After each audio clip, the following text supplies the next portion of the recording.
తెలంగాణకు చెందిన కొందరు కాంగ్రెస్ ఎమ్మెల్యేలు హస్తిన బాట పట్టారు. మంత్రివర్గ విస్తరణ ప్రక్షాళన జరుగుతుందని సంకేతాలు రావడంతో ఆశావహులు పైరవీరులు షురు చేశారు. మినిస్టర్ పదవి కోసం అధిష్టానాన్ని పెద్దలను కలిసేందుకు ఢిల్లీ వెళ్లారు. ఇప్పటికే రాహుల్ గాంధీతో పరిగి ఎమ్మెల్యే రామ్మోహన్ రెడ్డి భేటీ అయ్యారు. తాజాగా ఇబ్రహీంపట్నం ఎమ్మెల్యే మల్రెడ్డి రంగారెడ్డి ఢిల్లీ వెళ్లారు. మంత్రి పదవి కోసం మునుగుడు ఎమ్మెల్యే కోమటిరెడ్డి రాజగోపాల్ రెడ్డి లాబింగ్ చేస్తున్నారు. అధిష్టానంతో తాడో పేడుకో సిద్దమయ్యారని తెలుస్తుంది. మంత్రివర్గ విస్తరణ కాంగ్రెస్ నేతల మధ్య మరోసారి అంతర్గత పోరుకు దారితీసింది. ఇదే అంశానికి సంబంధించి మరింత తాజా సమాచారం మా కరెస్పాండెంట్ ఏవై స్వామి ఫోన్ ద్వారా అందిస్తారు.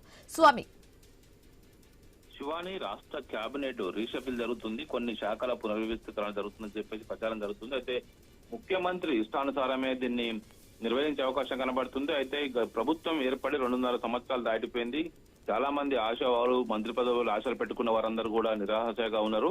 ఇందులో ప్రధానంగా ఉమ్మడి రంగారెడ్డి జిల్లాకు సంబంధించి ఇంకా మంత్రి పదవులు ఎవరికి ఇవ్వకపోవడంతో కూడా ఆ జిల్లా నుంచి చాలా మంది ఆశావాహులు పోటీ పడుతున్నారు. ఇందులో ప్రధానంగా పరిగి ఎమ్మెల్యే రామ్మోహన్ రెడ్డి, అదేవిధంగా ఇటు ఇబ్రహీంపట్నం ఎమ్మెల్యే మల్రెడ్డి రంగారెడ్డి ఇద్దరు కూడా మంత్రి పదవి ఛాన్స్ కోసం గత కొద్ది కాలంగా గట్టిగా ప్రయత్నాలు చేస్తున్నారు. ఇటు ఆయా జిల్లాలకు సంబంధించి ఉమ్మడి జిల్లాల వారిగా అన్ని జిల్లాలకు మంత్రి పదవులు ఉన్నా కూడా ఇటు ప్రధానంగా నిజామాబాద్ జిల్లాకు సంబంధించి సుదర్శన్ రెడ్డికి రాష్ట్ర ప్రభుత్వ సలహాదారుగా అవకాశం ఇచ్చిన తర్వాత ఇటు రంగారెడ్డి జిల్లా పైన దృష్టి మళ్లింది. రంగారెడ్డి జిల్లాకు సంబంధించినటువంటి ఇబ్రహీంపట్నం ఎమ్మెల్యే మల్రెడ్డి రంగారెడ్డి, ఇటు పరిగి ఎమ్మెల్యే రామ్మోహన్ రెడ్డి ఇద్దరు కూడా కేబినెట్ లో అవకాశం కల్పించాలని పదే పదే అధిష్టానంకి ఒకవైపు అర్జీ పెట్టుకుంటున్నారు. దాంతో పాటు ఇటు మునుగోడు ఎమ్మెల్యే కోమటిరెడ్డి రాజగోపాల్ రెడ్డి కూడా తాను బీజేపీ నుంచి కాంగ్రెస్ పార్టీలోకి వచ్చిన సమయంలో తనకు మంత్రి పదవి ఇస్తానని చెప్పేసి కాంగ్రెస్ పార్టీ అధిష్టానం హామీ ఇచ్చింది. ఆ హామీ నిలబెట్టుకోవాలని చెప్పేసి అనే పదే పదే గుర్తు చేస్తున్నారు. దీంతో చాలా మంది సీనియర్ నేతలంతా కూడా ఢిల్లీకి వెళ్లి పార్టీ పెద్దల వద్ద తమ లాబియింగ్ అయితే ముమ్మరం చేశారు. మరోవైపు కోమటిరెడ్డి రాజగోపాల్ రెడ్డి ఇప్పటికీ తనకు కేంద్ర పార్టీ నాయకత్వం పైన తనకు నమ్మకం ఉంది, ఖచ్చితంగా తనకు న్యాయం చేస్తారని చెప్పేసి ఆయన భావిస్తున్నారు. లేకపోతే అధిష్టానంతో తాడవపేడ తెలుసుకునేందుకు సిద్ధమైనట్టుగా కూడా ఆయన వర్గీయులు బయటికి మాట్లాడుతున్నారు.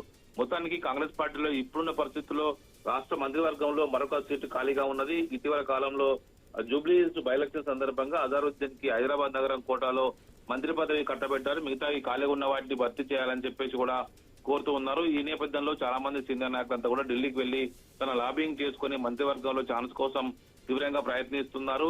ఇటు కొద్ది మంది శాఖలు మార్పులు చేర్పులు జరుగుతాయని చెప్పేసి కూడా భావిస్తున్నారు. ఇటు ఉమ్మడి వరంగల్ జిల్లా నుంచి చాలా మంది కొత్త నేతలు ఇటు ఎస్టీ కోటాలో ఇటు దేవరకొండ ఎమ్మెల్యే బాలు నాయక్, అదేవిధంగా ఇటు మరి రామచంద్ర నాయక్ డోర్నకాల ఎమ్మెల్యే రామచంద్ర నాయక్ కూడా తమకు మంత్రి పదవిలో లంబాడి కోటలో బంజారా కోటలో తమకు అవకాశం ఇవ్వాలని చెప్పేసి వారు గట్టిగా కోరుతూ ఉన్నారు. తనకు డిప్యూటీ స్పీకర్ పదవి ఇచ్చినప్పుడు కూడా రామచంద్ర నాయక్ తీసుకోలేదు. ఆయన కూడా మంత్రివర్గంలో ఛాన్స్ కోసం గట్టిగానే పార్టీ పెద్దల వద్ద లాబింగ్ చేస్తున్నట్టుగా తెలుస్తూ ఉన్నది. Shivani, thank you Swamy.